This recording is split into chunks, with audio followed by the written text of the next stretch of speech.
Hello friends, नमस्कार। The भक्ति ज्ञान चैनल में आप सभी का स्वागत है। कैसे हैं आप सभी? ध्यान से सुने मेरी वीडियो को। विधवा औरत के बारे में मैं आपसे बात कर रही हूँ। विधवा औरत की कहानी ही मैं आपको बताती हूँ और बिल्कुल रियल बताती हूँ।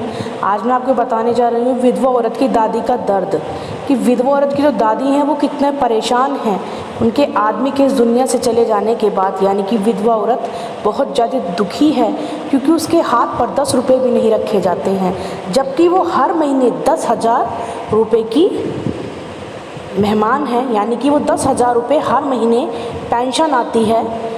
वो उन पर राज कर सकती हैं, खा सकती हैं, अपनी इच्छाओं को पूरा कर सकती हैं। और जो उनकी 10,000 पेंशन आती है उसमें से उनका जी जिसको चाहे वो उनको पैसे दे सकती हैं, चाहे वो 10 रुपये हों, चाहे वो 50 रुपये हों, चाहे वो 100 रुपये हों।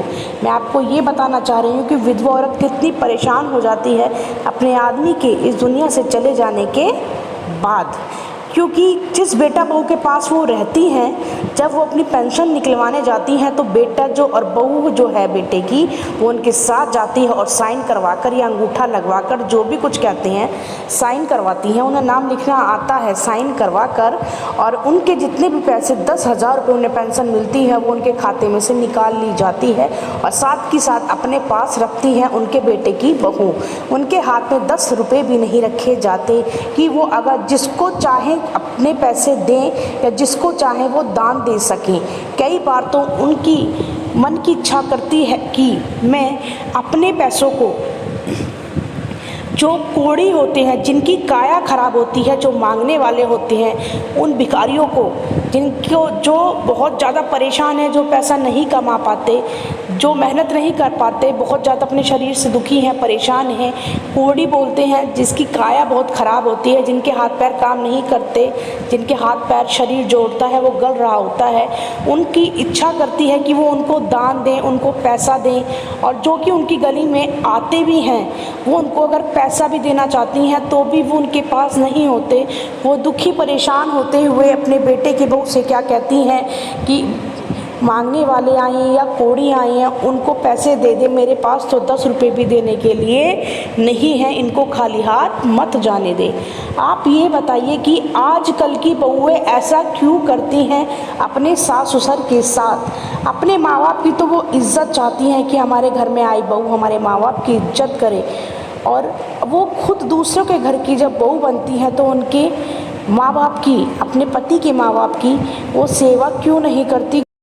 अगर आप किसी के हाथ में 10 रुपये नहीं रख सकते तो आपको किसी के पैसे लेने का भी कोई हक नहीं है, छीनने का भी कोई हक नहीं है कि आप किसी के पैसे छीन लें और वो अपनी जेब में रख लें। आप ये बताएं, आप ऐसा क्यों करते हैं? आपको किसी पे दया तरस बिल्कुल नहीं आता? बुजुर्ग इंसान पर भी आपको दया तरस नहीं आता कि आप उसके पैसे सारे छीने और अपनी जेब में डाल लिए? आप ऐसा क्यों करते हैं ये बताएं? आप उसके पैसे क्यों छीनते हैं? बुजुर्ग इंसान है, अगर उसने अपने पास अपने 2 पैसे रखे हुए हैं, वो किसी को अगर देना चाहती है, उसकी बेटी भी है, अगर वो घर आए कि अपनी बेटी को खाली हाथ भेज देगी जब वो ससुराल से अपनी माँ से मिलने आएगी? हर माँ की इच्छा करती है अपनी बेटी को कुछ ना कुछ देने की, वो खाली हाथ अपनी बेटी को भेज देगी? जो भी हो रहा है बिल्कुल गलत ही हो रहा है। ये बहुएं बिल्कुल गलत करती हैं अपने सास ससुर के साथ में, जो उनका मान सम्मान बिल्कुल नहीं करती। पर वो ये नहीं जानती कि जैसा आज वो कर रही हैं कल उनके साथ भी ऐसा ही होगा, क्योंकि हम जैसे कर्म करेंगे वैसे ही फल हमें भगवान देगा। हमें यही अपनी करनी के फल भुगतने पड़ते हैं।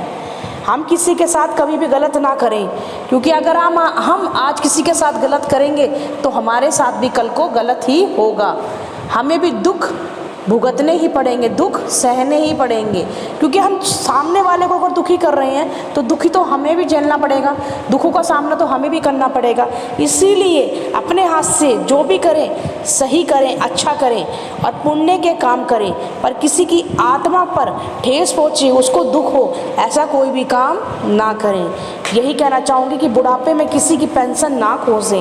वो अपनी इच्छा से आपको जो मर्जी दे दे आप वो रख लें, और नहीं भी दे तब भी उसके जाने के बाद वो आप ही का है, तो आप छीना झपटी क्यों कर रही हैं? क्यों खोसा खोसी कर रही हैं? क्यों किसी के पैसों को छीन रही हैं? आपको शर्म नहीं आती? आपको चुल्लू भर पानी में डूब के मर जाना चाहिए। मैं तो यही कहूँगी, अगर हम किसी के पैसों को छीनते हैं तो हम चुल्लू भर पानी में सच तो डूब कर ही मर जाएं। ये बहुत शर्म की बात है। अगर मेरी वीडियो अच्छी लगती तो ज़रूर बताना। अगर मैं गलत बोल रही हूँ तो मैं ये भी पूछूंगी, तो आप लोग मुझे ऐसा क्यों कह रहे हैं कि मैंने इस वीडियो में जो भी कहा है वो गलत कहा है? क्योंकि अगर कल को हम पे बुढ़ापा आता है, हमारे बेटा वो हमसे पैसे छीनते हैं और छीन कर अपनी जेब में डालते हैं, तो आप ये बताएं तो कैसा लगेगा हमें? अपने ऊपर डाल कर देखिए कितना गलत करते हैं आजकल की बहुएं। एक तो तुम बोलते नहीं, उसके सुख दुख में नहीं खड़े, उनके हाल चाल भी नहीं पूछते। ऐसा क्यों कर रहे हैं आप? क्यों बुजुर्ग आदमी की या बुजुर्ग औरत की या बुजुर्ग इंसान की आत्मा को ठेस पहुंचा रहे हैं? क्यों उन्हें इतना दुख दे रहे हैं? ऐसा ना करें प्लीज़। मेरी हाथ जोड़ के आप सभी से रिक्वेस्ट है, कभी भी बुढ़ापे में जो भी इंसान के ऊपर बुढ़ापा आया हुआ है वो बहुत ज़्यादा तकलीफ़ में है, पहले ये जिनका आदमी इस दुनिया में नहीं है, किसी का भी बुढ़ापे में इतना दुख मत दो, उसे परेशान मत करो, उसकी इज्जत करो, उनसे बोलो, पर उन्हें अकेले ना पड़ने दो। अकेला इंसान बहुत बोर हो जाता है, क्योंकि पहले ही उसका आदमी इस दुनिया में नहीं है, वो कितनी अकेली पड़ गई हैं। आप जब उससे नहीं बोलेंगे तो उसका दिल कितना टूटेगा। आप खुद भी नहीं बोलते, उनका बेटा भी नहीं बोलता, बहू भी नहीं बोलती, और पोता भी नहीं बोलता, और पोती भी नहीं बोलती, कोई भी बोलना पसंद नहीं करता। क्यों इतना दुख देते हो? क्यों इतनी परेशानी देते हो आप किसी को? आप कैसे जी लेते हैं, कैसे खा लेते हैं, कैसे पी लेते हैं किसी को इतना दर्द देकर? आप समझो, सभी को समझो, सब समझो और सभी को समझो। विधवा औरतों को भी समझो और सभी महिलाओं को, दादा दादी या सास ससुर जिसे बोलते हैं, सभी को समझो, किसी को परेशान मत करो।